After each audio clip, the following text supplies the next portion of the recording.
Perashá, Vayera. A gente já tem uma aula sobre esse tema da Perashá, mas hoje a gente vai se concentrar um pouco em outros aspectos dessa Perashá. A gente falou no subtema da destruição de Sodoma, Gomorra e aquelas cidades adjacentes a Sodoma e Gomorra. O texto fala na Torá sobre essa destruição e conta alguns detalhes. É dito que Anshei Sedom, Raim Vehataim Lashem. Os homens, as pessoas de Sodoma, eram perversas e pecadoras diante de Deus. O que quer dizer esse termo, pecadoras e ruins?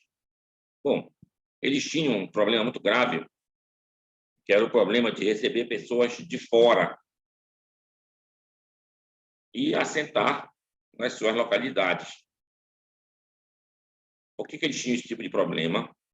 Como o texto diz, essa localização dessas 5 cidades era um local privilegiado pela natureza. Era um local de grande fertilidade, então eles tinham grande acesso a produções de frutas, verduras e outras coisas mais nessa região. Então, eles não queriam receber ninguém que pudesse dividir isso com eles, ou então aprender deles todos esses segredos de como ter realmente essa fertilidade. Então, eles tinham uma vida nababesca, uma vida realmente cheia de confortos para a época. E aí, em cima disso, também vinha essas questões dos seus pecados. Então, quem chegava na cidade, eles deixavam a pessoa morrer de fome, e disse, olha, ninguém ajuda ele em nada, deixa ele até ele definhar e ir embora. Tem uma história que é contada pelo Midrash, baseada numa frase da Torá. Quando Deus foi destruir essa cidade, está escrito Haketsa'akatar, ou seja, o grito dela, quando está no singular. Porque o grito dela e não o grito delas, das cidades. Então, o grito dela, no comentário, é dito que, quando chegou um desses visitantes que ninguém queria receber, eles perceberam que a pessoa não estava definhando. Aí eles pensaram, alguém deve estar alimentando essa pessoa. Ficaram de tocaia e foram ver que era a filha de Lot, uma das filhas de Lot. Então, aprenderam, a untaram de mel e aprenderam no teto, uma daquelas casas, onde o telhado era diferente, tipo umas lajes. E assim, os corvos vinham e comiam ela viva.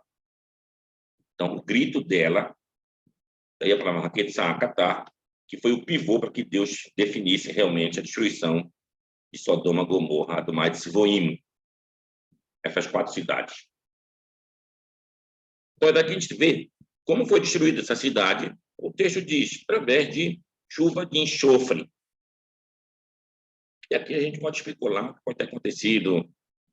Um meteoro caiu, ou então houve uma explosão, uma série de coisas. O fato é que foram destruídas essas cidades. E lá virou o que é hoje conhecido como Yam HaMelach, como o Mar Morto. Virou uma coisa realmente morta. E as 5 cidades, 4 foram destruídas. Parece que uma ficou, ainda permaneceu. Sodoma, Amorá, que é Gomorra, Admá, Seboim, e a outra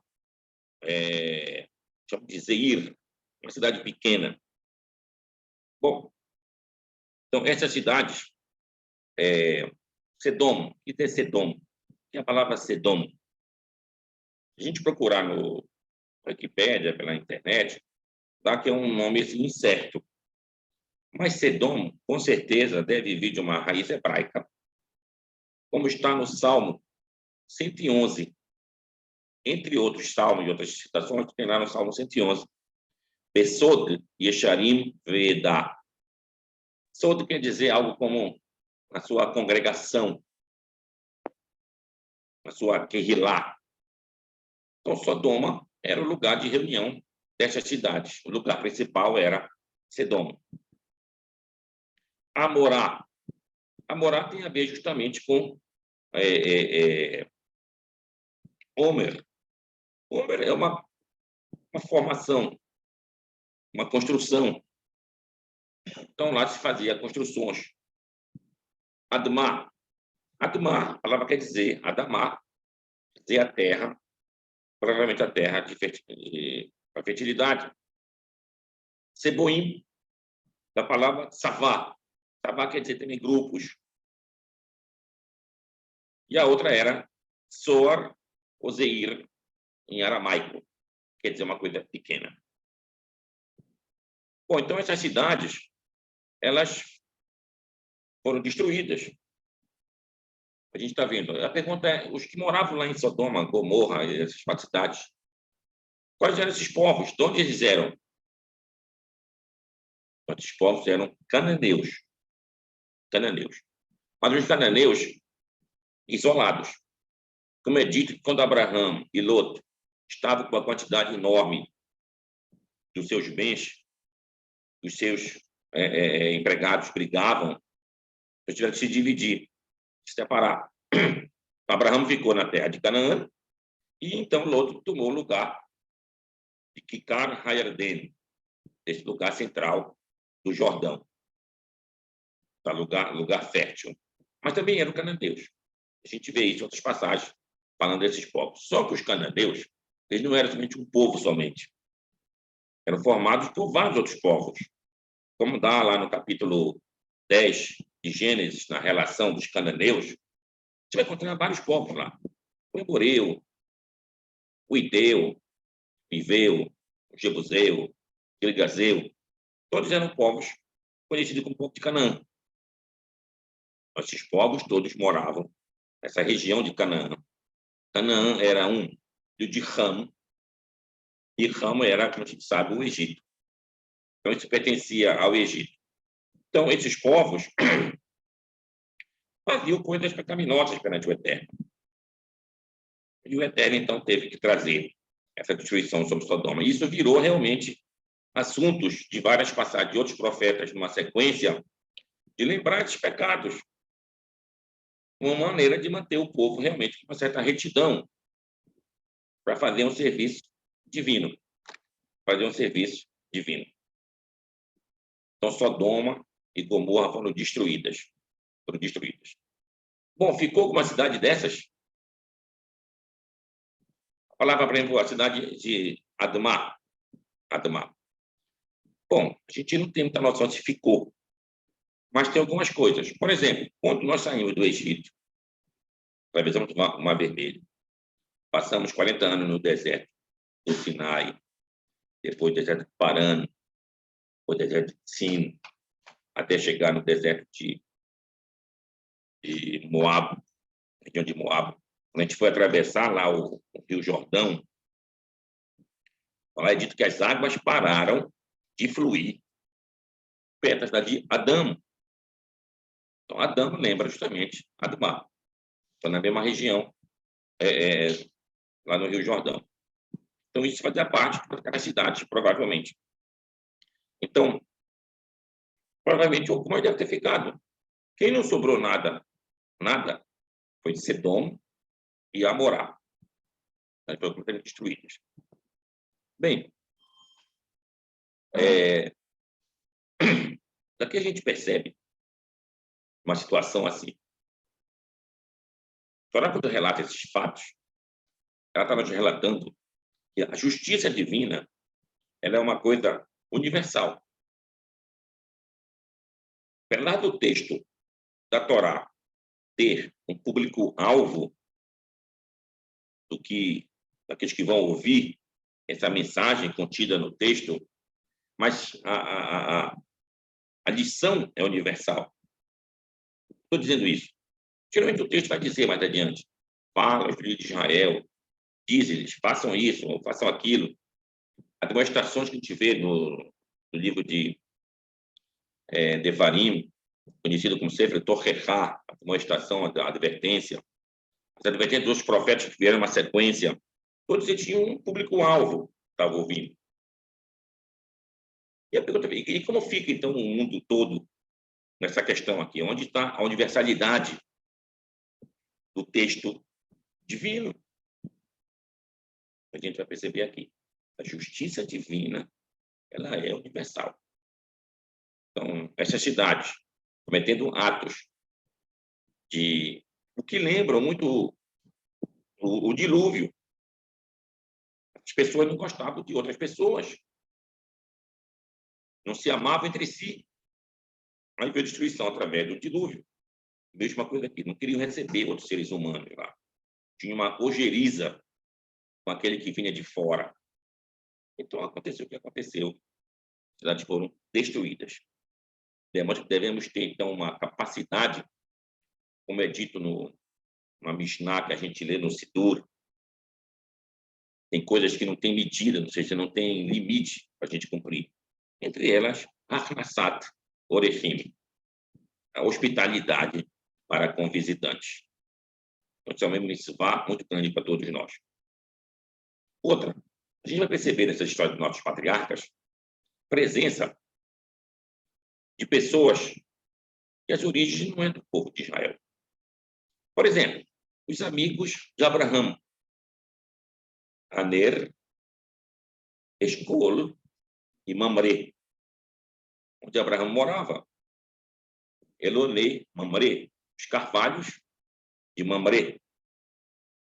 Era o Balei Berit, Abraão. Eles eram os aliados de Abraão. Então, quem eram essas pessoas? Por que elas são mencionadas? Então, daqui a gente vê a importância que se tem de pessoas fazendo não parte do povo de Israel, mas tendo a intenção plena de um serviço divino, de realmente temer ao Eterno.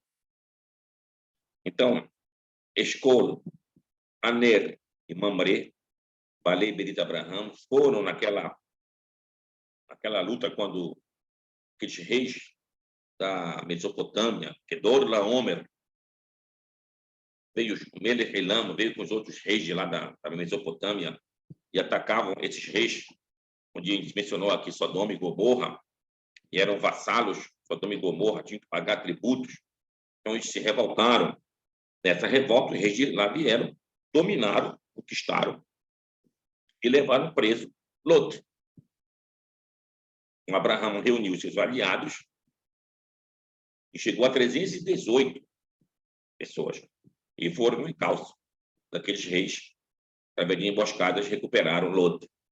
Quando eles voltam, Abraão chega até onde hoje seria Jerusalém. Lá tem um rei justo, chamado Malquisedec. Então, Abraão dá Maaser Bikol. Ele dá um décimo daquilo. O rei de Sodoma, vendo aquilo, disse, não, eu não quero nada, cara. Só me dá as pessoas. Arehus Karlar. As coisas pode levar para ti. E o Abraão disse, não, Deus nos escape. Eu pego alguma coisa de você, vai lhe dar aquele amarrar o sapato. Isso, nem isso Abraão queria. Então, daqui a gente vê realmente que eram pessoas que serviam junto com Abraão. Ao contrário dos nomes dos reis Sodoma e Gomorra, que eu não mencionado. Berá e Birchá. O que é Berá? Berá, o hebraico quer dizer o Ain no final. Da palavra Rá. Rá quer dizer pessoa que está em maldade. E o outro, Birchá, no mesmo sentido, da palavra Rachá. Também quer dizer maldade ou perversidade. Então, pessoas que tinham essa perversidade, suas cidades preconizavam só essas maldades, principalmente para com os de fora. Para com os de fora. Bom, então, os amigos de Abraão, eles eram emoreus, eles eram hititas. E a pergunta fica, mas esses povos também não faziam parte daqueles povos que deveriam ser extirpados daquela terra, o Shivá, Amamim, os 7 povos, filhos de Canaã? Sim, exatamente. Mas como foi mencionado eles especificamente, esses especificamente, quer dizer que eles e a sua descendência não estão excluídos dessa destruição. E o texto nos ensina, a partir dessa passagem aqui, quando Abraão, depois desse episódio de Sodoma e Gomorra, ele não tinha filhos, aí Deus tinha prometido que ele teria um filho, e quando nasce o filho dele, aí Deus faz um teste com Abraão, Akedat Isaac, fazer o sacrifício de Isaac. E manda ele para onde? Até o monte Moriá, Har Moriá. E a gente sabe, lá no livro dos reis, de Samuel, no final de Samuel, no livro dos reis, onde foi que o rei Salomão construiu o templo? Lá Har Moriá, no monte Moriá. Então, parece que desde esse início aqui, quando o Eterno manda que Abraão faça o sacrifício, a questão do seu próprio filho, mas manda onde? No Monte Moriá. Então, é como se estivesse estabelecendo que nesse lugar do Monte Moriá era um lugar que seria reservado para se fazer um santuário, se fazer um templo, o Beit HaMikdash, como de fato foi feito. E ali Deus está me ensinando que não se devia fazer sacrifícios dos seus próprios filhos, como é relatado pelos profetas em relação a outros povos, lá ao lado de Jerusalém, num vale chamado Gei Rinom. Então, Ben Rinom, vale de Rinom, ou vale de filho de Rinom, que é o que a gente chama de Guerrinam hoje em dia. Quer dizer, um lugar assim, para baixo da terra, uma certa parte inferior, daí o termo traduzido como inferno, onde aqueles povos, os cananeus, os povos também moabitas, eles imolavam os seus próprios filhos às suas divindades. Então, ali Deus está me ensinando. Não, a gente não quer isso, não faça isso. Não faça isso. Então, no Monte Moriá. Pergunta é, mas o que quer dizer Monte Moriá? O que é a palavra Moriá? Moriá pode ser de uma raiz, que no livro dos Cânticos do rei Salomão, ele fala assim, Elerli Elhar Hamor. Eis que eu vou para o Monte Mor. Se fosse uma coisa mais compactada no Monte Moriá. Quer dizer, Mor em hebraico, algo que tem um aroma bom. Aquilo que é utilizado, por exemplo, para se fazer os incensos do templo, chama-se hebraico Mor. Então, lá seria realmente o local de se fazer esses aromas em serviço ao Eterno, Monte Moriá. Outra, Moriá, da palavra morar. Morar com Aleph, que quer dizer o mesmo que ir a, ou seja, temor, lugar do temor aos céus. Também morar com re, no final.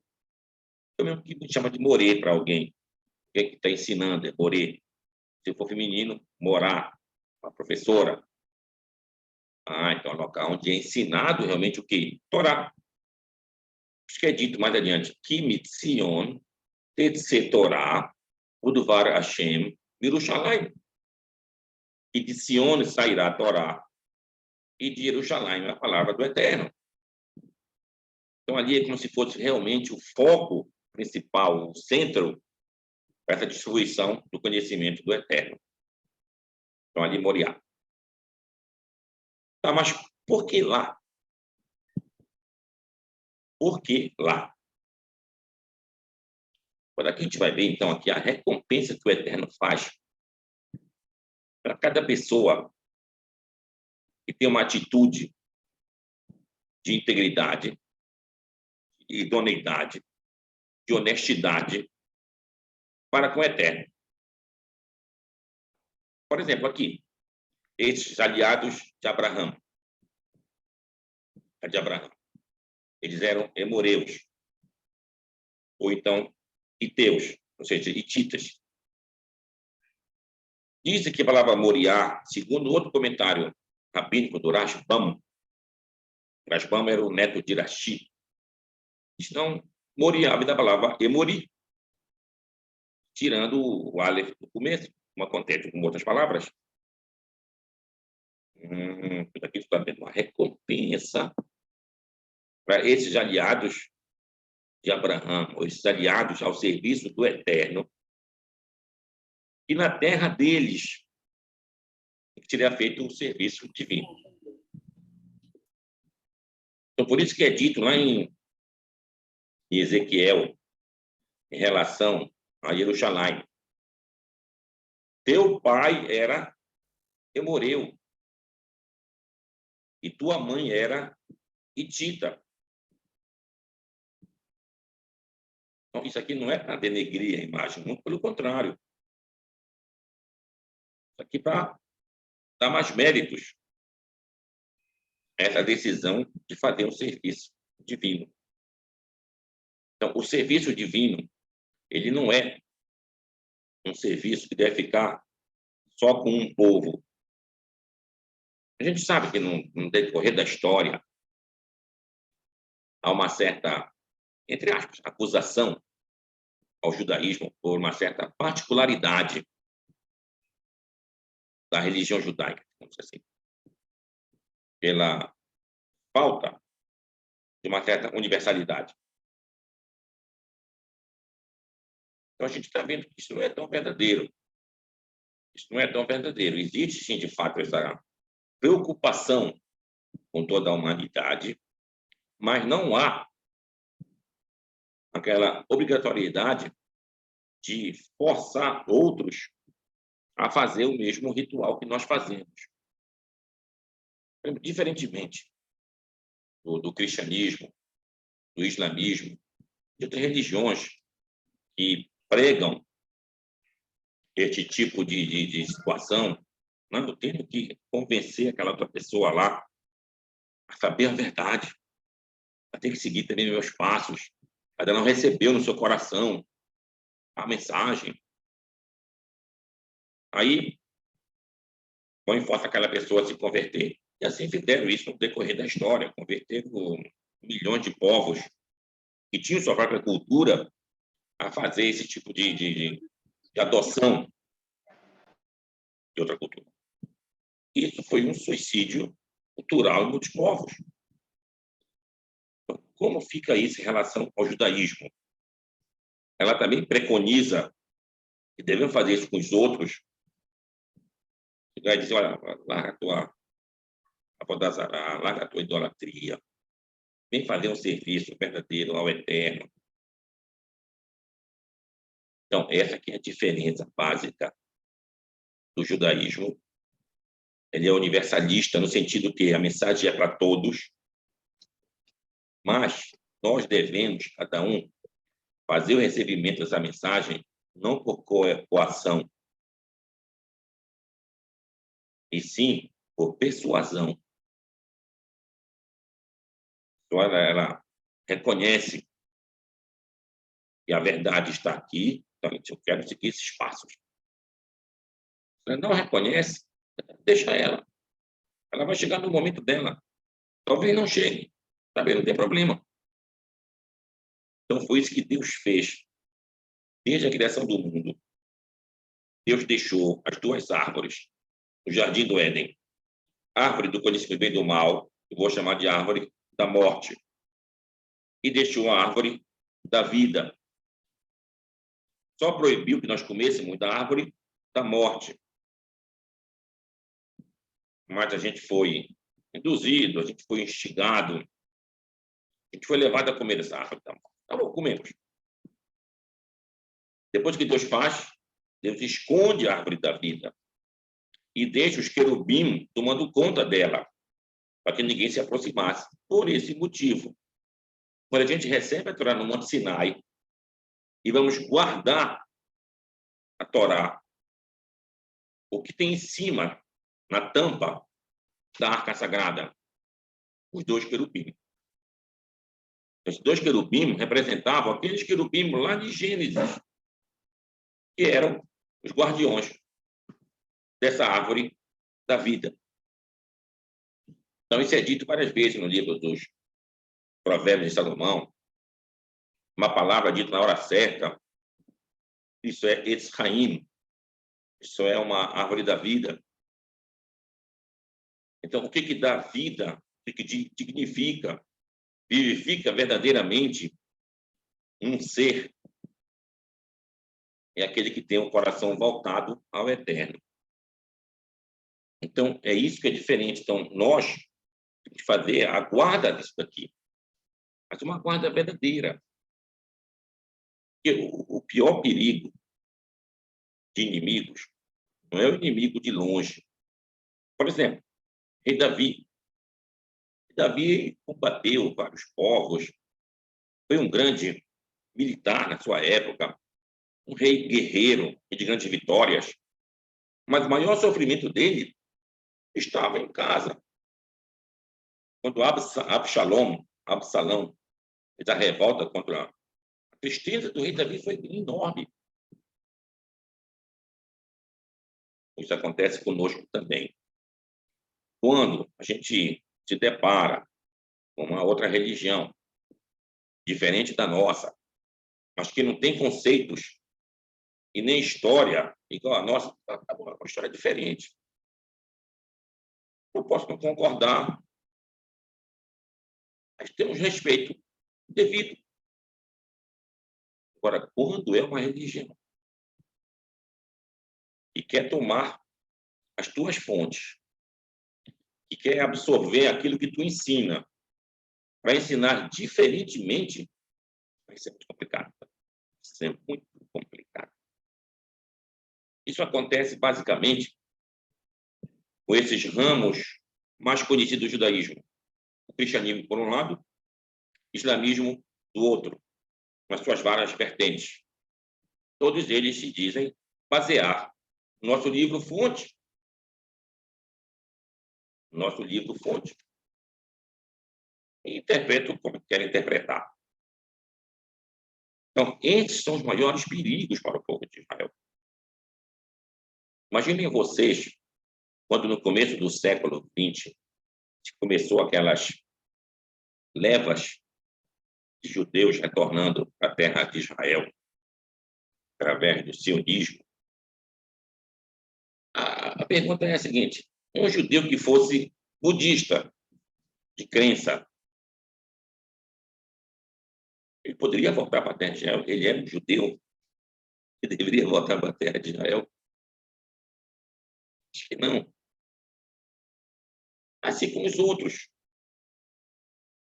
Com todo aquele que tem uma crença que se diz ser judaica, mas peca em vários temas, digamos assim, de substancial importância, não está dentro do contexto judaico. Vou ser um pouquinho mais específico com o que a gente está falando aqui. Por exemplo, tem agora esses conceitos messiânicos. Conceitos messiânicos. Só se veste como judeu, bota uma kippá, a vezes usa aquele tzitzit, aqueles peoto, usa tzitzit, se diz guardar Shabat, está preocupado com kashrut e outras coisas a mais do judaísmo. Mas para ele, o Messias já veio, o Messias morreu, o Messias vai ressuscitar. Esse é um judeu? Será que um judeu como esse poderia voltar para a terra de Israel, cumprindo a profecia que estava escrito? Ou então, diferentemente, um judeu, essa mesma estirpe, eu digo, não, o profeta maior é o profeta Muhammad.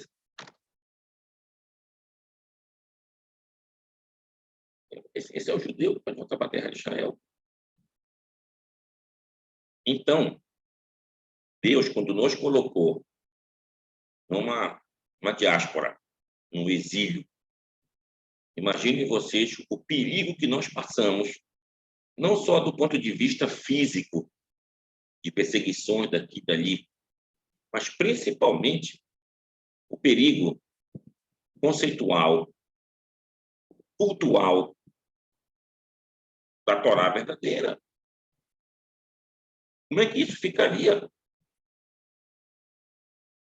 Então, na verdade, esse é o grande milagre do Eterno, que guardou, durante esses 2 milênios, essa plenitude realmente do conhecimento da Torá dentro dos seus conceitos verdadeiros.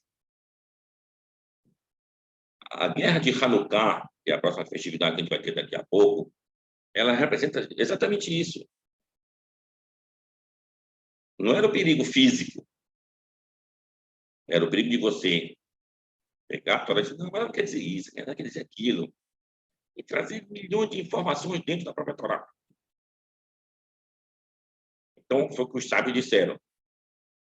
Todo aquele que dá uma interpretação para a Torá, Sheloka Halachá, né, conforme a Halachá estabeleceu, Elohelek Leolam Rabai, não tem parte no mundo em todo. E por que a Halachá é tão importante? Lembrem do Salmo número 100. Salmo número 100. O que diz lá? Mismor letodá, Hariu Lashem, Ol Haaretz. Esse é o primeiro versículo do Salmo número 100. Vou dar uma procurada lá para vocês verem. Então, salmo de agradecimento. Como é que eu posso agradecer ao Eterno? Hariu Lashem Ol Haaretz. Alegrem-se para Deus toda a terra. Devemos ser pessoas felizes, pessoas alegres. Mas como é que eu me alegro a Deus verdadeiramente? Eu vejo agora aqui nas iniciais dessas 4 palavras. Hariu, Lashem, Kol, Haaretz. Hariu começa com Re. Lashem, Lamed, Kol, Raf, Haaretz, Re. Halachá. A Halachá ela é a base para eu fazer o serviço verdadeiro ao Eterno. Praticamente a Halachá não é só um caminho. Tem Halachá dessa maneira, mas está dentro de um quadro, uma folga. Eu não posso ir mais além e nem ficar mais aquém. A gente está dentro desse quadro aqui. Tem sábios que dizem que é dessa maneira, eu estou dentro. Mas se não tiver nenhum, tu está fora do quadro. Não está cumprindo mais a Halachá.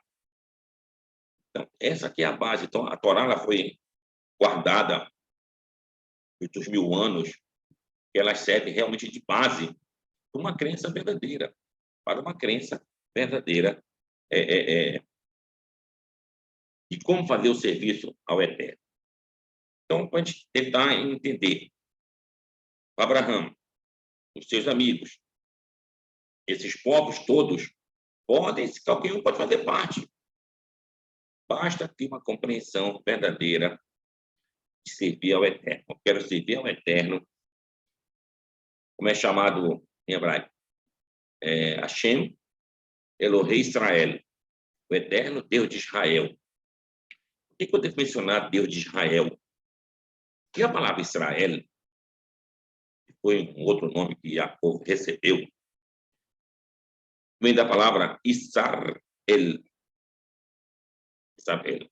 E aqui vai ter 2 significados. A palavra Isar, Yod, Sin, Resh, é o mesmo da palavra Sar, ou Sará, que é a mulher de Abraão, é aquele que é um príncipe, aquele que comanda junto com o Eterno. Ou então, em vez de ser Sin, a letra, é um Shin. Yashar El. Daí o termo Yeshurun, que é outro nome que é utilizado também para Israel. Porque Yeshurun é aquele que é correto, aquele que vai reto com o Eterno. Então, isso que nós devemos ser. Qualquer pessoa tem que ter o seu coração ligado corretamente e diretamente para com o Eterno. Eu devo me livrar de ir para um lado da esquerda ou da direita. Chama-se hebraico isso, lesatot, lismol ou leyamin. O que é a palavra lesatot? Lesatot quer dizer desviar, é tudo ali. Quando tem aquela passagem lá em Números, que fala do homem que tem ciúme da sua mulher. Ele chega a mulher e diz, olha, não quero ver você conversando com aquele homem ali. Aí passa um tempo, lá está a mulher conversando com o homem que ele não queria. Adverte outra vez, acontece a mesma coisa. Aí de ciente de suspeitas pelo ciúme dele. E vai denunciar a mulher. Está no templo. Fala lá com o sacerdote, olha, eu acho que minha mulher está me traindo. E eu quero fazer aquele teste com ela, da água amarga. Aí, a mulher vai e bebe aquela água amarga, se de fato se comprovar as suspeitas dele, e surgir umas bolhas da mulher. Se não surgisse, o homem teria cometido um pecado, ele teria apagado o nome do Eterno. Ao se fazer essa cerimônia, tinha que se apagar o nome do Eterno. E como é chamada essa mulher? Sotá. Sotá. O que é sotá? Mulher que se desvia. Daí vem a palavra Satã. Satã. Então, Satã seria tipo um desviador. É aquele que realmente tem por função nos instigar para sair do caminho do serviço do Eterno, ou para a direita ou para a esquerda. Então, os sábios dizem, Malach HaMavet, o anjo da morte, Yetzer Hará, nosso instinto para o mal, Satã, esse anjo que desvia para cá ou para lá, tudo isso é a mesma coisa. São as mesmas forças fazendo esse papel. Então, nós, ao sermos criados pelo Eterno, a gente recebeu, digamos assim, uma carga desse instinto dentro de nós, e nós temos que, em vida, tentar vencer. Tentar vencer. Porque eu digo tentar, porque é muito difícil que alguém vença completamente. Então, ele deve realmente fazer um trabalho de conviver com isso. Tem uma história talmúdica que conta o seguinte: quando os judeus foram exilados para a Babilônia, os sábios foram juntos, pediram ao Eterno: Eterno, nosso Deus, tire do nosso coração esse desejo de fazer a Avodazará. Deus tirou. Por isso que não se vê mais dentro do contexto da Torá, depois da destruição do primeiro templo, questões de Avodazará dentro do povo. E sabe, Deus está ouvindo as orações, agora pedir mais. Deus tira também do nosso coração esse desejo da imoralidade. Deus tirou. Nós ficaram felizes, Deus tirou. Passou algumas semanas, procuraram ovos de galinha e não encontraram. Eles viram, tá vendo? Nem os galos estão procurando mais as galinhas. Isso, aqui não pode ser assim. Aí voltaram com o Eterno. Deus, nós não queremos assim. Aí Deus disse, não façam orações pela metade. Ou vocês querem, ou vocês não querem. E aí resolveram, não, então deixa como está a questão da imoralidade. O que quer dizer isso? Moralidade, ela é uma coisa pecaminosa, logicamente. Mas ela também tem uma função. Tem uma função. Qual é a função dela?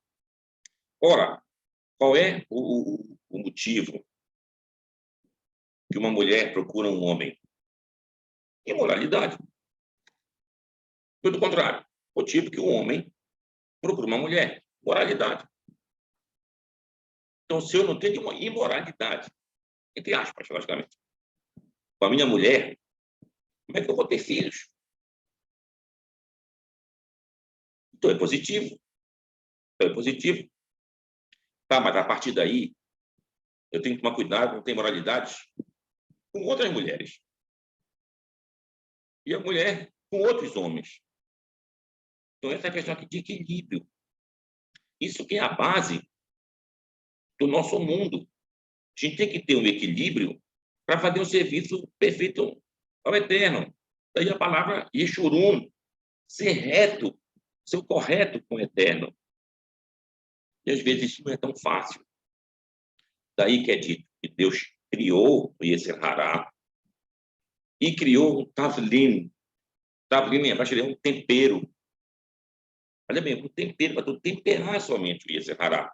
Que no caso é a Torá, que no caso é o estudo de Torá. Isso vem nos indicar que a gente aprende lá no Bereshit, no final de cada dia da criação do mundo. Vayerev, Vahiboker e Yom Echad. O que é Erev em hebraico? Erev quer dizer exatamente a mistura do dia com a noite. Quando o sol está se pondo, fica claro um pouquinho escuro. Então, Erev é um verbo hebraico, learev, quer dizer misturar. Então, Deus, quando cria cada dia a sua criação, o mearev, mistura tudo. Então, Vayerev, e foi a mistura. Vahiboker Yom Echad, e foi manhã de errado. O que é boker em hebraico? Boker escreve Bet, Kof, Resh. Que quer dizer algumas coisas. Bakar, quer dizer uma vaca. Boker, quer dizer o vaqueiro. Mas também da palavra Bikoret, que é Bet, Kof, Resh. Então, tava. Então, Bikor quer dizer como tomar um controle.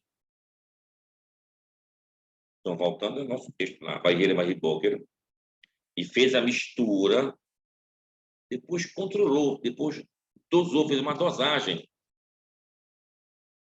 Yom Echad, Yom Sheni, é importante. Então, isso é uma coisa que acontece com o nosso mundo aqui. A gente tem que saber viver com o nosso Yetzer Hatov, para o bem. E também com o nosso Yetzer Hará, sentido para o mal. Você tem que canalizar eles para o serviço do Eterno.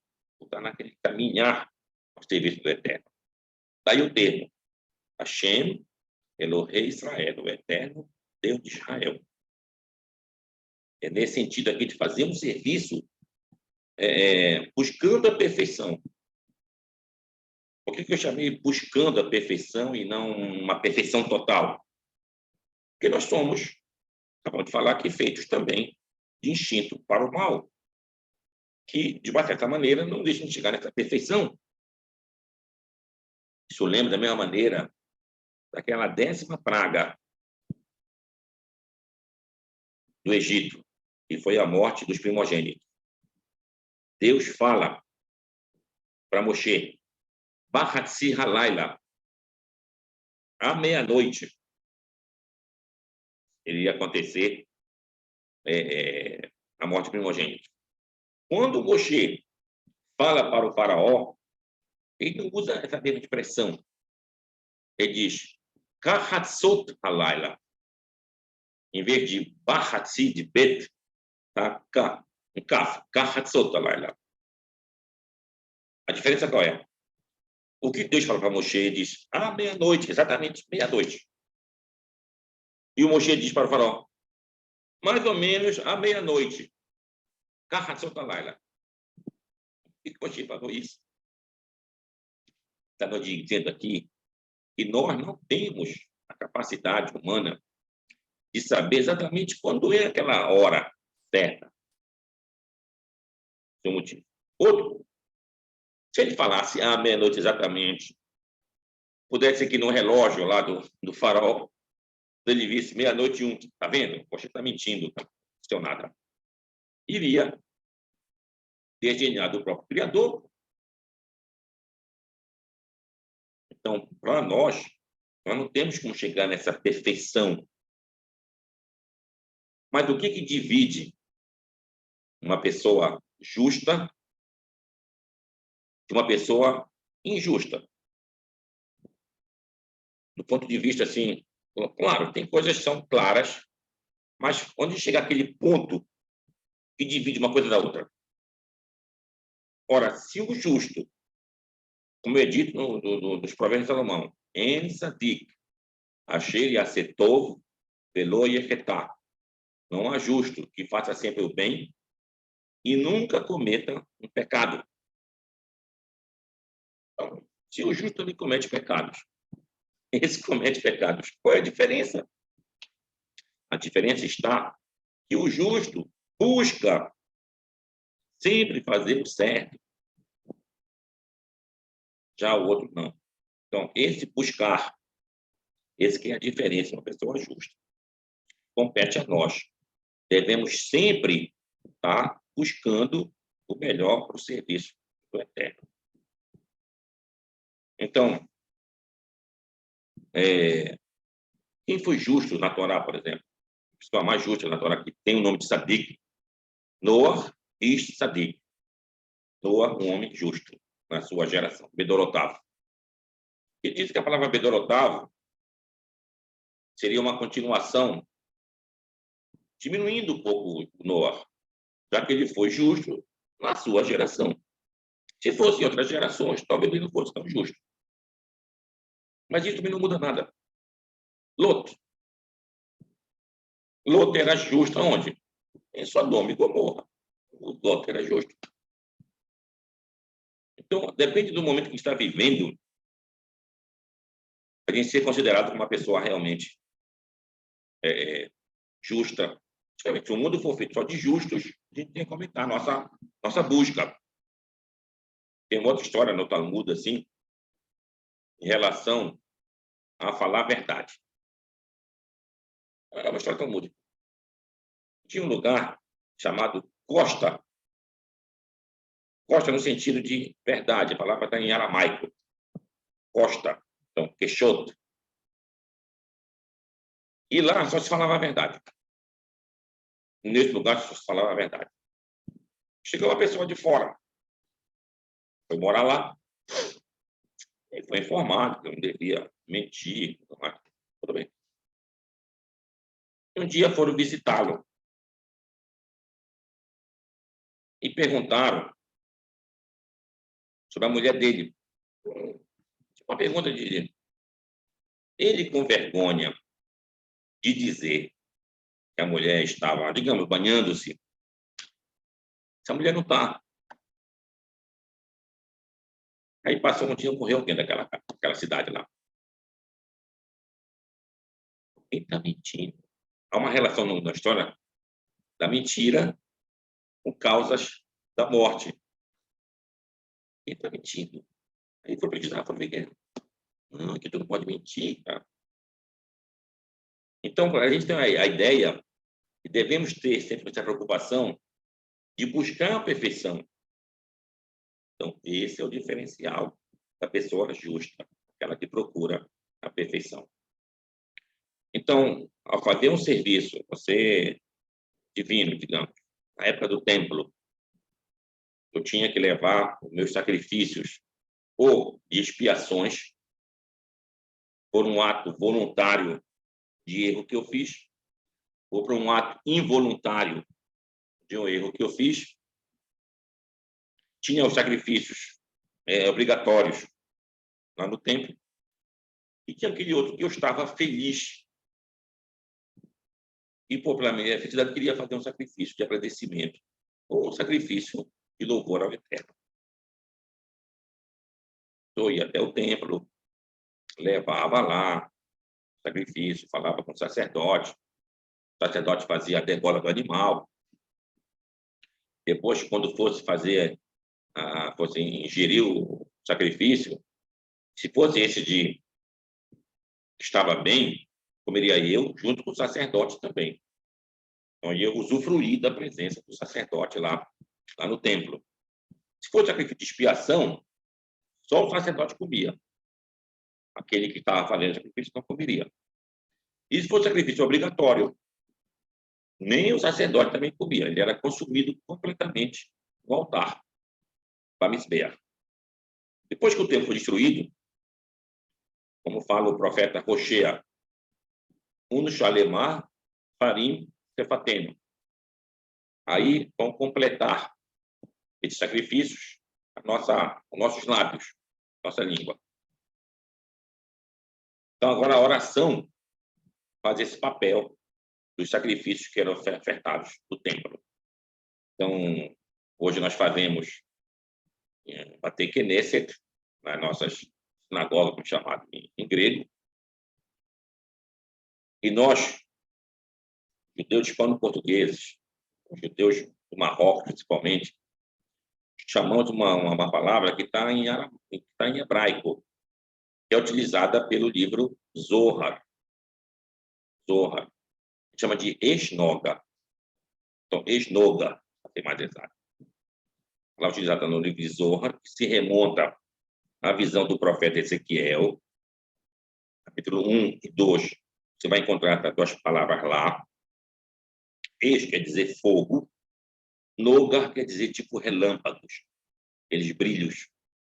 E é a visão do profeta Ezequiel em relação à carruagem divina, da presença do Eterno. Então, quando você vai no Beit Knesset, você está na presença de Deus. Então, Noga, fogo e esse brilho todo. Então, eu de manhã faço as minhas orações, posso fazer na minha casa logo as bênçãos matinais, faço minhas abluções, logicamente, quando acabo faço as bênçãos matinais, ou então pode já para fazer na esnoga. Não faço nenhuma bênção em casa,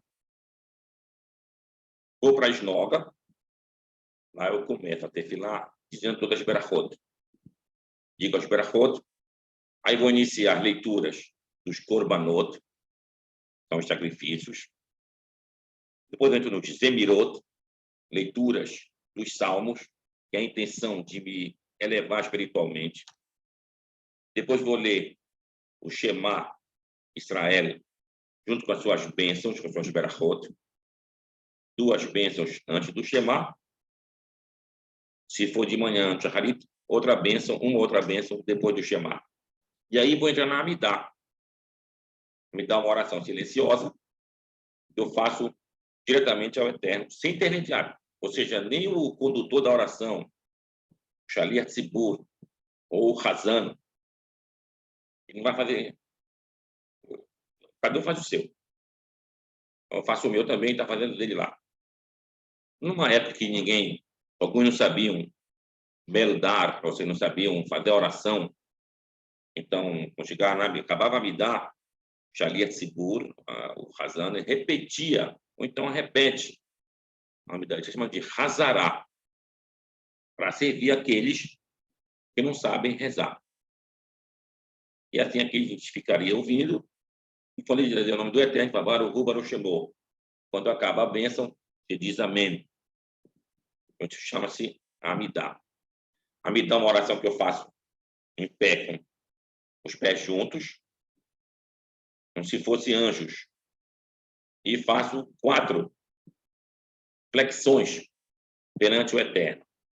Na primeira bênção da Amidá, que é chamada de bênção dos patriarcas, Birkat HaAvot. Lá fala, Deus de Abraão, Deus de Isaac, Deus de Jacó. Então, nessa primeira bênção, tem 2 vezes Baruch. Baruch no começo e Baruch no final. Então, Baruch no começo eu faço a flexão, e Baruch no final, dessa primeira bênção, também faço a flexão. Depois, lá no final da Amidá, tem o agradecimento, Modim. Então, nessa bênção de agradecimento, e também faço flexão no Modim, e depois no Baruch, da própria Berachá de Modim, lá no final, eu faço, são 4 flexões.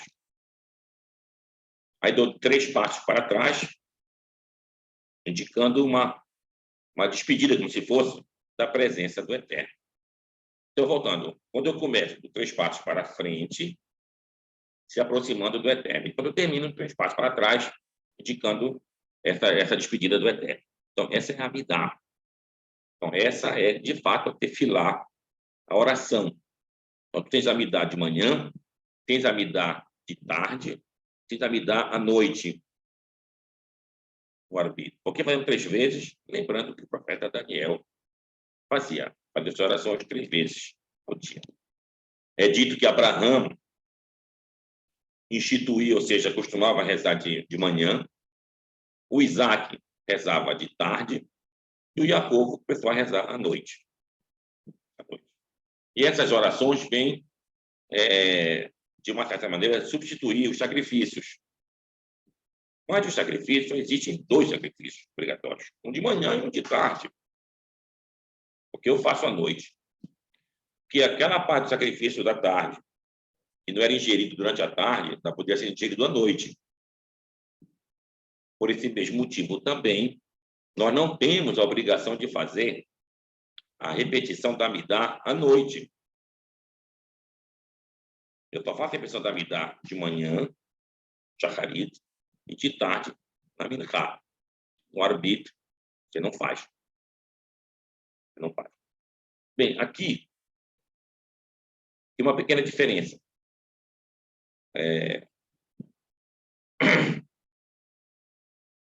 O que eu devo fazer em relação a essa repetição da Amidá?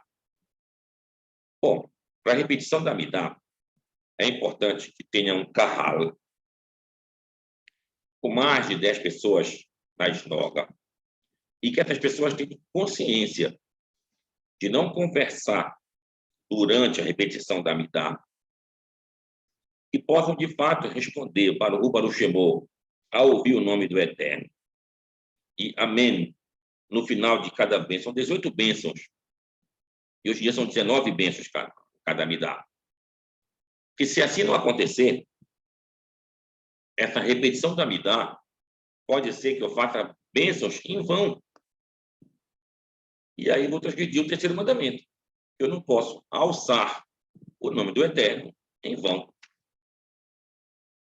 Então, é preferível, quando chega nessa Amidá, de manhã e de tarde, você faz ela direto. Como assim direto? Chegou a Amidá, o Hazan não abaixa a voz. Diz a primeira parte da Amidá em voz alta. Hashem, Sefatai, Tiftar, Ufia Guide, Terrila Terra. Aí ele faz a flexão, Baruch, Atah, Hashem, vai dizendo, até chegar na parte da Kedushá da Amidá. O que é Kedushá? É aquela parte de Kadosh, Kadosh, Kadosh, Shem Sevaot, Melô Aretz, Evodô. Ele fala isso em voz baixa. O Kahal ouve, melhor, o Kahal vai dizendo em voz baixa também, até chegar nesse momento da Kedushá, então o Kahal vai dizer. Quando chegar lá, ele responde. Quando acabar a Kedushá, aqui só mais uma bênção. É a bênção do Kedushá Hashem, da santidade do nome do Eterno. Quando acabar, ele fica em silêncio, ele fica em voz baixa. Aí, quando chegar para o final da Amidá, que é aquela que eu falei do agradecimento, do Modim, aí ele levanta a voz de novo, o Hazan. E assim diz no final da Amidá em voz alta, até o final. Ele faz de manhã e faz de tarde, para evitar o problema que venha dizer Berachot, Levatalá, ou seja, bênçãos em vão. Então, isso é o serviço divino que a gente deve fazer no dia a dia. Se eu não tenho uma esnoga, eu não tenho esnoga, Rabino, eu moro num lugar que aqui não tem esnoga. Tá bom, eu faço em casa. Mas, Rabino, é muito longo essa tefilá, mais curta. Tem coisas que não são, digamos assim, obrigatórias você dizer. Então, o que é obrigatório dentro da tefilá? Tu vai dizer as berachot da manhã, são 21 berachot, bênçãos. Depois tu vai ler a bênção do Baruch Yamar, que tem a ver com a leitura dos salmos dos Emirot.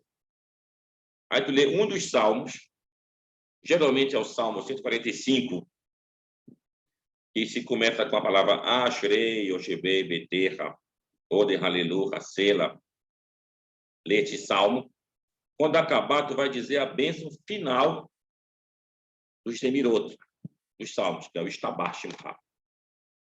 Aí tu entra nas bênçãos do Shema, diz o Shema Israel, outra bênção final do Shema e a Amidá. A Rabina até isso ficou grande para mim também. Aí está diminuindo. Diz as bênçãos matinais. Aí tu já passa para o Shema Israel. Só o Shema, sem as suas bênçãos no começo e no fim. E passa para Amidá. A Rabina está grande também ainda para mim.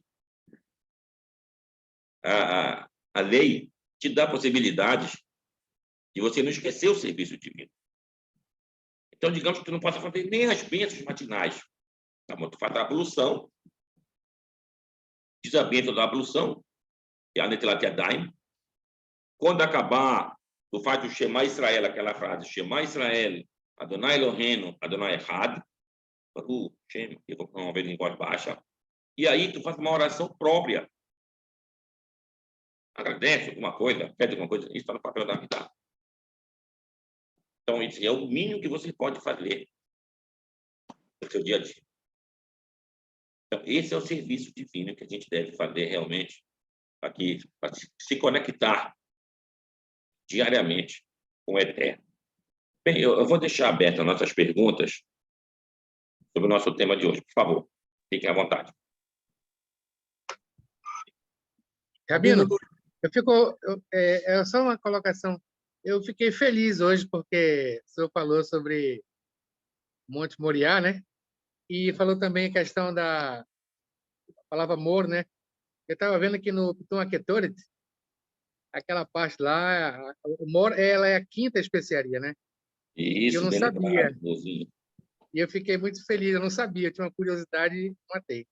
A outra situação é só aquela questão de, eu não sei se é verdade, né? É isso que eu queria lhe perguntar, que lá na Akedah de Tzhak, lá, eu vi algo no Midrash que fala que, mesmo assim, Abraham ainda chegou a dar um cortezinho no pescoço ainda de Isaac, e por isso ele sumiu. Depois do tempo ele aparece. E conta-se que ele foi para Yeshivá de Shem. E eu queria saber um pouquinho disso aí, se Bem esses casos são lembrado, verdade, né? Mozinho, bem lembrado, bem lembrado. Sobre a questão do corte, é um comentário rabínico que me traz quanto a isso, e que Abraão esteve realmente no estudo de Shem e Eber, e também isso é verdadeiro. Então, a primeira yeshivá, digamos assim, oficial, era de Shem e Eber. Shem é filho de Noah, e Eber é o tetraneto de Noah. E ele é o epônimo do povo hebreu, que estou falando do povo hebreu. Então, os nossos patriarcas, Abraão estudou lá, Isaac estudou lá, Jacob estudou lá, Shem e Eber. Aí pergunta, mas que Torá eles estudavam lá? Ora, estudava a Torá, tudo que está escrito. Exemplo, o Noah recebeu sobre os animais proibidos e permitidos. Os animais proibidos e permitidos só constam lá em Levíticos 11. Mas o Noah teve que saber. Isso demonstra que, mesmo antes da Torá ter sido dada, já se sabia, já se estudava a Torá. Então, Abraão estudou, de fato, a Yeshivá de Shem e Eber. E quem participava? Todos, qualquer pessoa.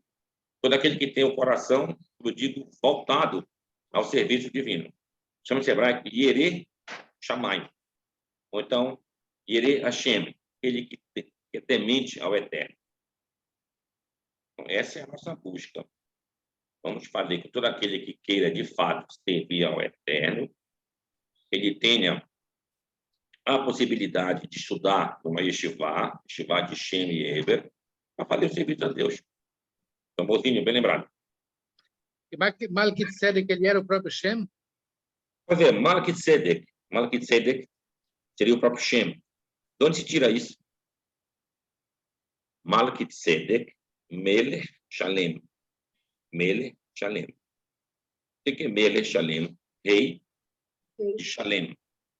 Ora, esse mesmo nome aparece lá em Yehoshua, no livro de Josué. Lá fala Adoni-Tzedek Melech Yerushalayim. Então, o nome Yerushalayim já é um nome conhecido desde o passado. O que nessa passagem daqui de Abraão fala Malquitzedek Melech Shalem e não Melech Yerushalayim? É só para te ensinar quem era Malquitzedek. Melech Shalem. Melech começa com Mem, Shalem começa com Shin. Shin, Mem, Shem. Daqui tirado que Malquitzedek era o mesmo Shem, filho de Noah. Muito obrigado, Rabino. Um abraço, mozinho. Rabino Luiz, tudo bem, Rabino? Luiz, por favor. Eu estava lendo essa semana sobre essa paraxá, eu achei um texto maravilhoso, que quando Deus deu a circuncisão para Abraão, ele procurou os 3 amigos dele, né? E um deles, o primeiro que ele procurou, falou que não, Abraão, se você se circuncidar, seu sangue vai se esvair todo e você vai morrer. Aí ele procurou o outro e o outro falou que não, se você fizer isso, cara, você não vai viver muito bem, você pode ficar sem uma vida muito plena. Aí procurou o Manre e Manre falou assim, se Deus mandou você fazer, faça, porque isso é uma coisa muito, muito, muito boa. E Manre foi abençoado com prosperidade e com longevidade. Eu achei muito interessante esse fato, porque É verdade.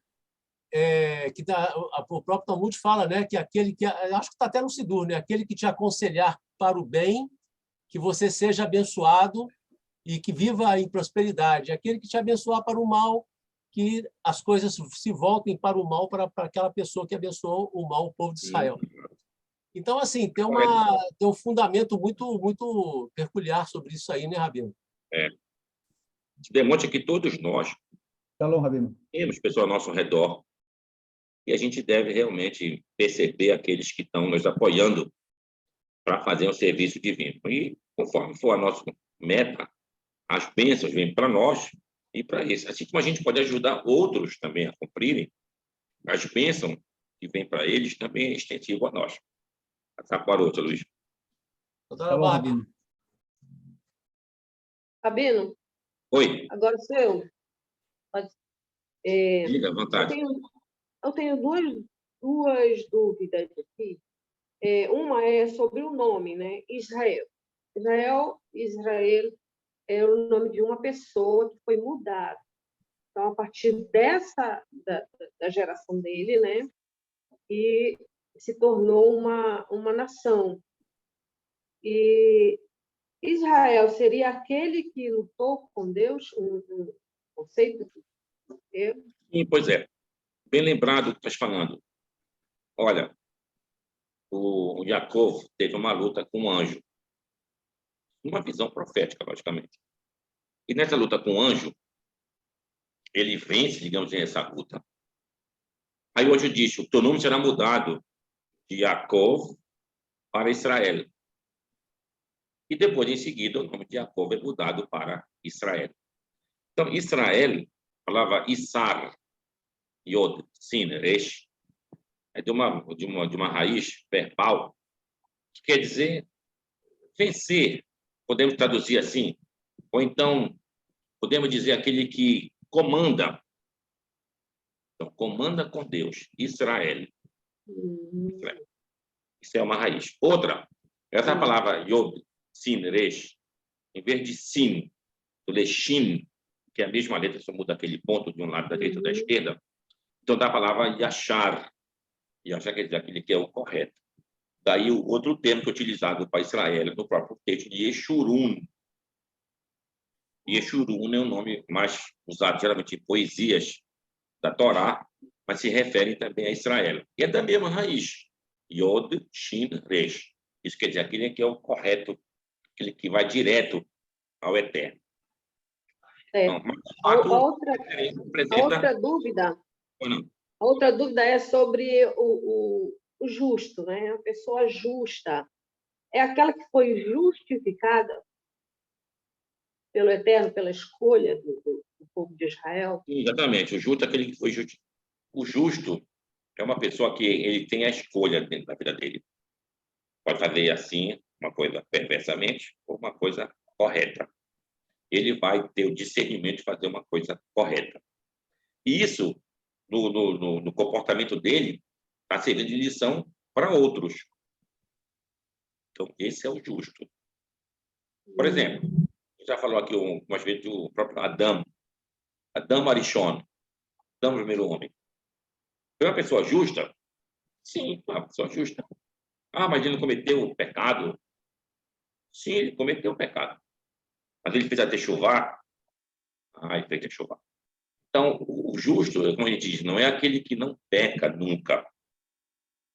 Aquele que peca, mas que reconhece o seu pecado e faz o retorno, faz a techuvá. Então, esse é o justo. Da mesma maneira, Noah e Sadiq, homem justo. Homem justo pode ter cometido pecado? Claro que pode.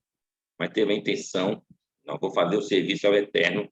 E aquele que visse, ele construindo aquela arca, em vez de ficar zombando, fosse compartilhar daquela mesma ação perante o Eterno, também seria abençoado. Infelizmente, passaram 120 anos, ninguém quis entrar com Noé.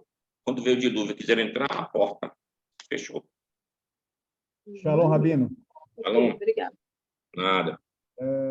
Rabino, eu quero enfatizar aqui o episódio da esposa de Lot, Outro.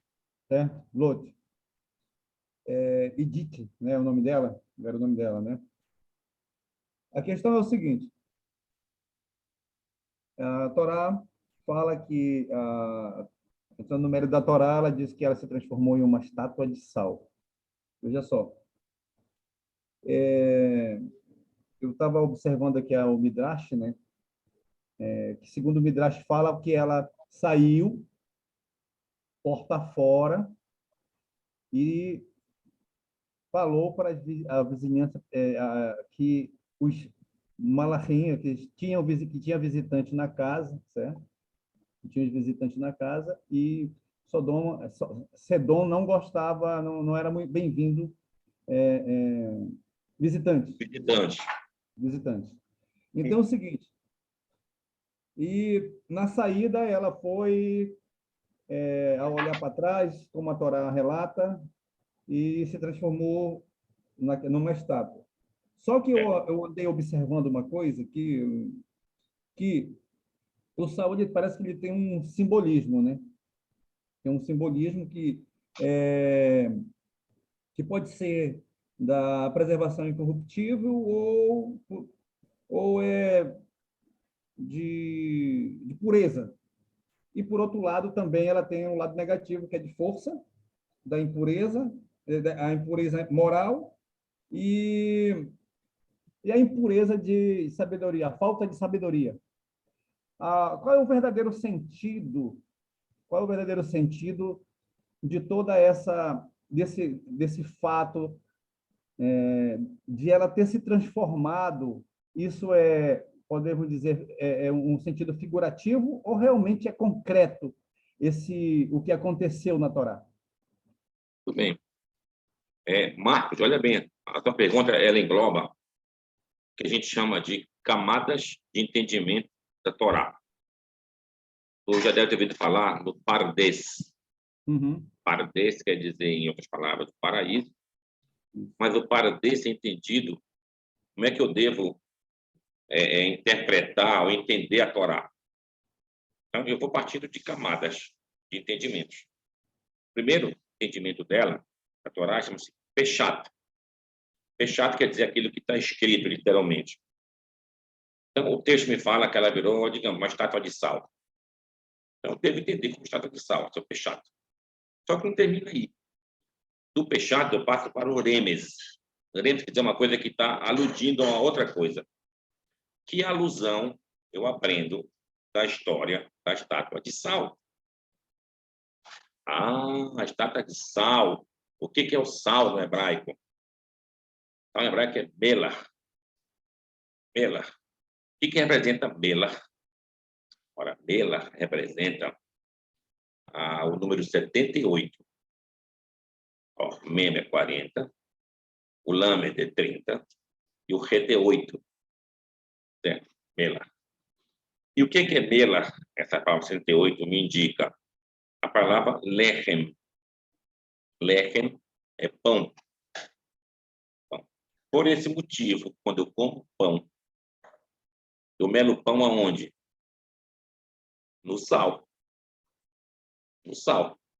E quantas vezes que eu devo melar o pão no sal? Naquela frase. Adonai Melech, Adonai Malach, Adonai Imlor, Leolam Vaed.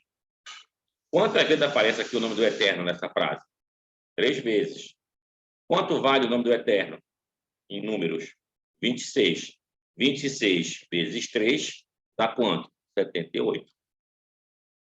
Então, essa é uma outra alusão. Então, assim, tu vai evoluindo dentro das explicações da Torá, vai te aprofundando. Tá bom, meu querido? Rapaz, muito obrigado. Todarabá. Foi bom essa. Alô, Rabino? Oi. Alexandre, aqui. Alexandre. Rabino, eu li no comentário da Torá que Lot, ele era considerado justo em relação ao lugar, ao ambiente onde ele estava, né? É. E aí, em dado momento do comentário, dizia que Lot ele não queria sair daquela cidade para viver junto com Abraão, porque ele sabia que a partir do momento que ele estivesse próximo de Abraão, né, os atos dele, as manchas deles iriam ser muito notáveis, né? Aí essa questão de ser justo com relação ao ambiente onde a gente está inserido, isso aí também se aplica para nós no dia de hoje, tipo, nós somos o tempo todo justos, de forma relativa em relação ao ambiente que a gente está inserido? Olha, o que estás falando, bora ser bem claro.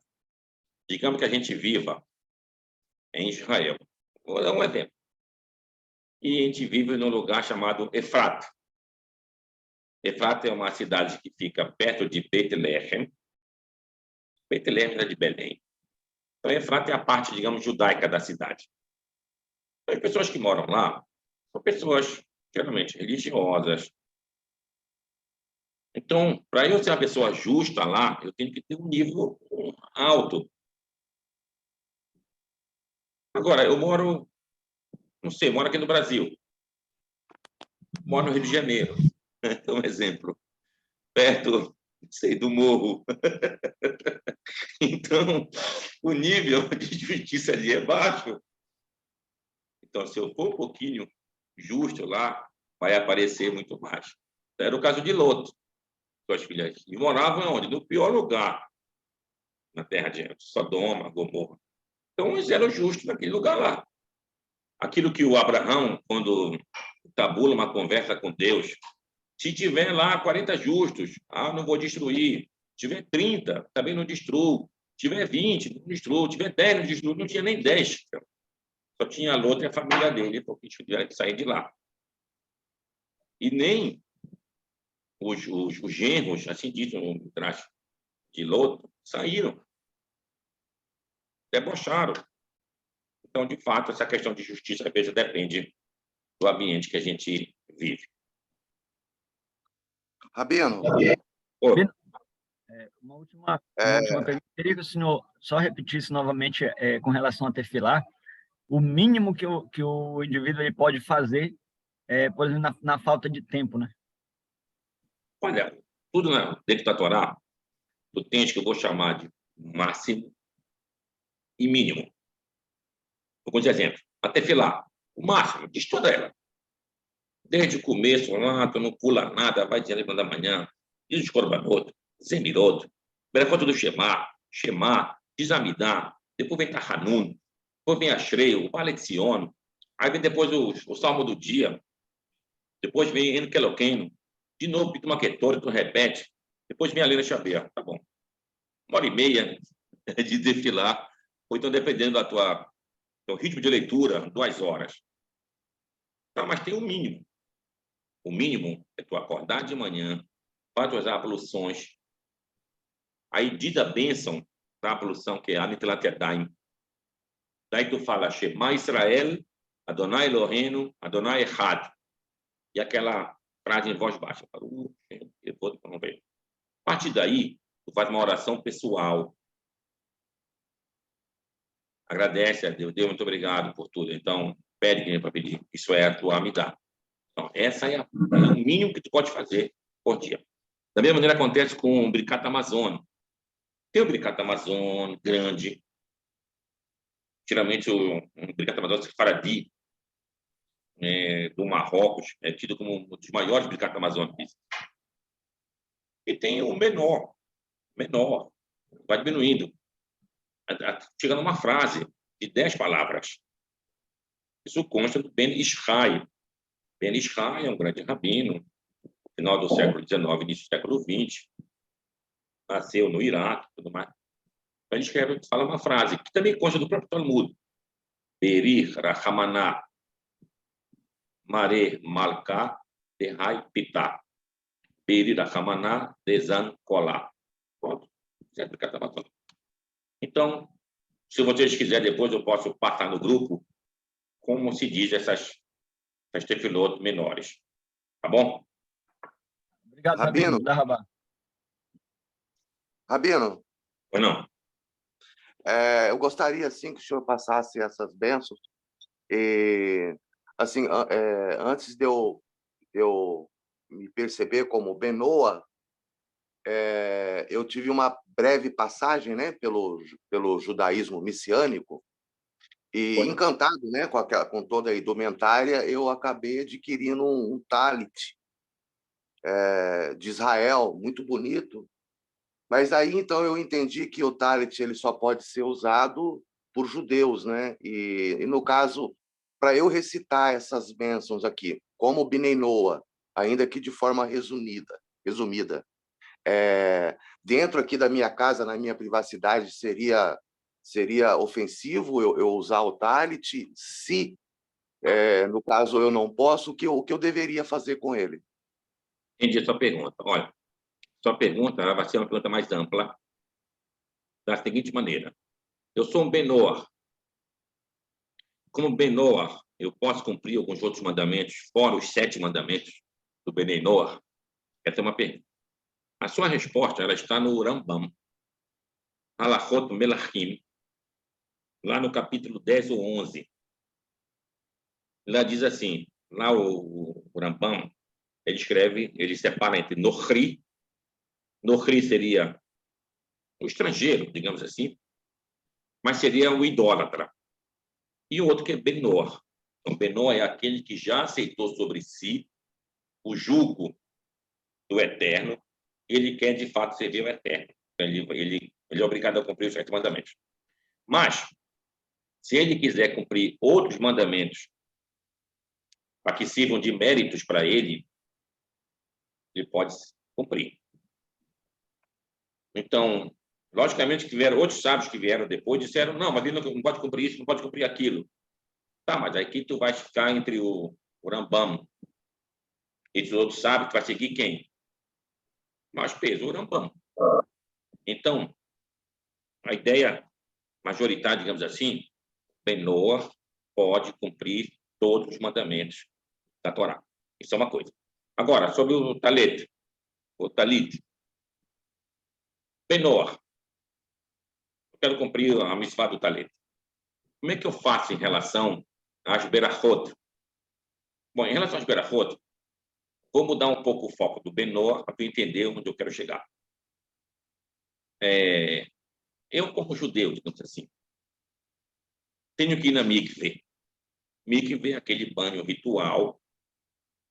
Tem uma mikve formada com 2 tanques, digamos assim. Um tem água da chuva, onde eu vou tomar o meu banho lá. Devo fazer alguns mergulhos, digamos 7 mergulhos. Quando eu saio, faço a bênção da mitzvah da mikve? Não faço. Por que não? Porque eu não sou obrigado a ir lá. Quem é obrigado a ir na mikve? A mulher. Então, uma mulher terminou o período menstrual dela. Ela vai banhar-se na mikve. Quando acaba, faz a bênção. Então, eu vou, faço a mitzvah, é uma mitzvah, mas não faço a bênção. não faço uma bênção. O que eu posso fazer em relação... Diga, mas eu queria fazer uma bênção. Então, eu penso. Eu não a pronuncio com meus lábios. Como é uma bênção. Baruch, Atah, Hashem, Eloquim, Beli, Haolam, Asher Kideshanu, Bemitz, Matav Tzivanu, Allah Tevilá. Eu penso nela. E isso vai me servir como a bênção daquela mitzvah. Da mesma maneira, o inverso agora. Uma mulher judia, ela quer botar tefilim e talete. Ela pode colocar? Pela halachá, ela pode colocar? A gente vai ler que as filhas de Irashi colocavam talit tefilim. Tá bom, então pode colocar. Mas elas podem dizer a bênção? Aí bota-se de novo a mesma coisa. Elas são obrigadas a fazer essa mitzvah? Não, não são obrigadas. Então, elas podem colocar o tefilim e o talete e não devem dizer a bênção. Então, no caso, elas pensam sobre a bênção. Então, essa é a resposta. Da mesma maneira, uma pessoa que quer cumprir os mandamentos, mas não está na questão de ser obrigado. Então, tu bota o teu talete, pensa na berachá e bota ele devidamente. Então, veja bem, a mitzvah não depende da bênção. Não é a bênção que está fazendo a mitzvah. Vou te dar um outro exemplo, para tu entender bem isso. Mitzvah do lulav. Mitzvah do lulav. O lulav, sabe o que é, né? Aqueles 4 espécies para peça. A Torá escreve que no primeiro dia de Sukkot, para Sukkot, por exemplo, no primeiro dia de Sukkot, deve tomar esses 4 lulavos na tua mão e fazer os movimentos. Tá bom. Então, essa é a mitzvah. Então, o que acontece? Eu recebo aqui as 4 espécies, junto eles na minha mão, vou dizer a bênção. Ah, mas aqui tem um problema. A Torá está te dizendo que você deve juntar eles. Já juntar, já estás fazendo a mitzvah. Primeiro tu vai fazer agora a bênção. Já fizeste a mitzvah? Aí dizem, então para isso, deixa o etrôglio, digamos, em cima da mesa. Segura só o lulav na tua mão direita. Fala a bênção. Depois tu pega o etrôglio junto e faz os movimentos. Opinião. Outra opinião. Pega o etrôglio do contrário. Segura ele aqui. Faz a bênção. Quando acabar a bênção, tu vira para o lado certo. E faz os movimentos. Tá, mas aí tem um problema. Tu vai fazer, por exemplo, a bênção do talete. Por exemplo, vai deixar o talete em cima da mesa,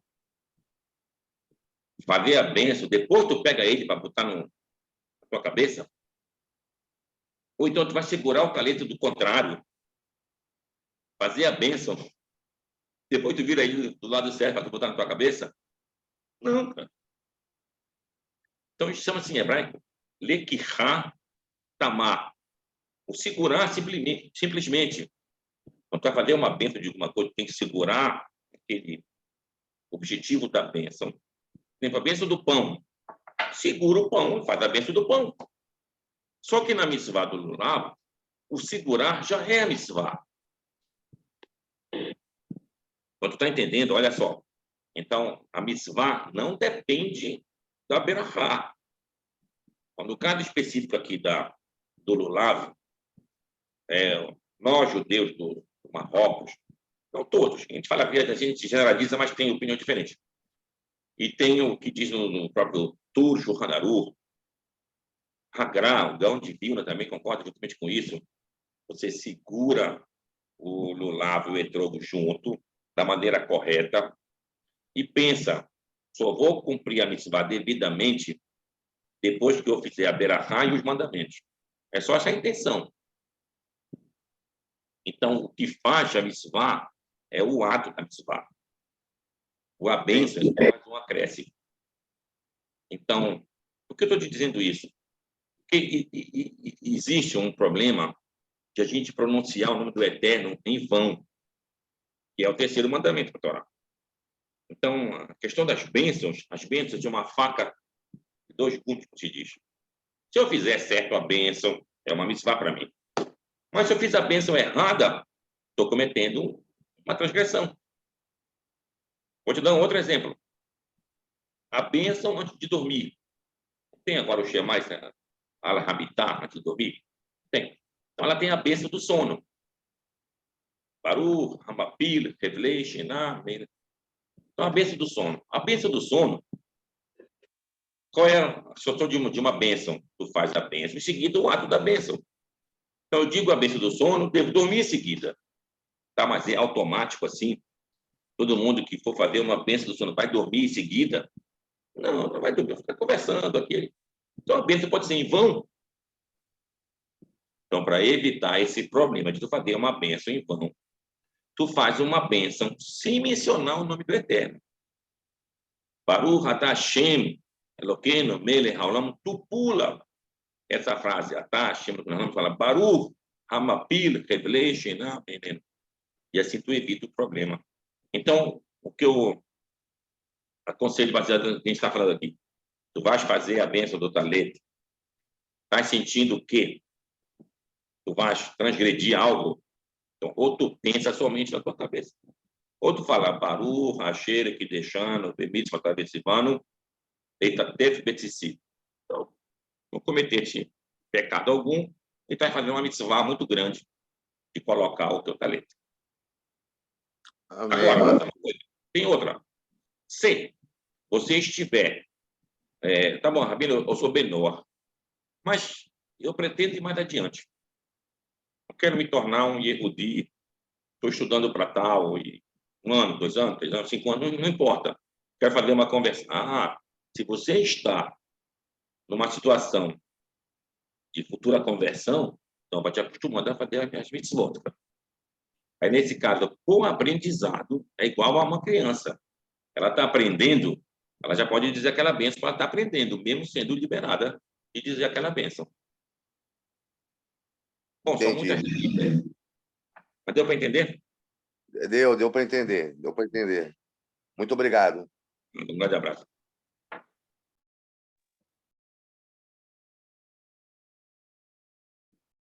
Bem, queria, então, agradecer a todos vocês. Meu amigo Fernando, aqui de Campina Grande. Meu amigo... Um abraço para a Isa Carol também. Meu amigo Luiz Lemos, de Belo Horizonte. Seu Luiz, todos vocês que estão aqui presentes, uns eu não conheço pessoalmente ainda, mas fico feliz em poder transmitir. Não esqueça que a vida ela é um eterno aprendizado. Inclusive, nós que estudamos Torá, dia a dia, a gente vai aprendendo coisas novas, está ficando impressionado. E passa anos que você está estudando, mas por que eu não vi isso?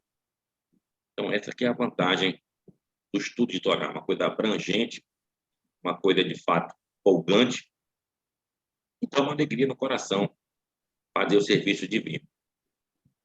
Então, espero que Deus possa abençoar todos vocês. Paz e uma excelente noite. Rabino, só um minuto.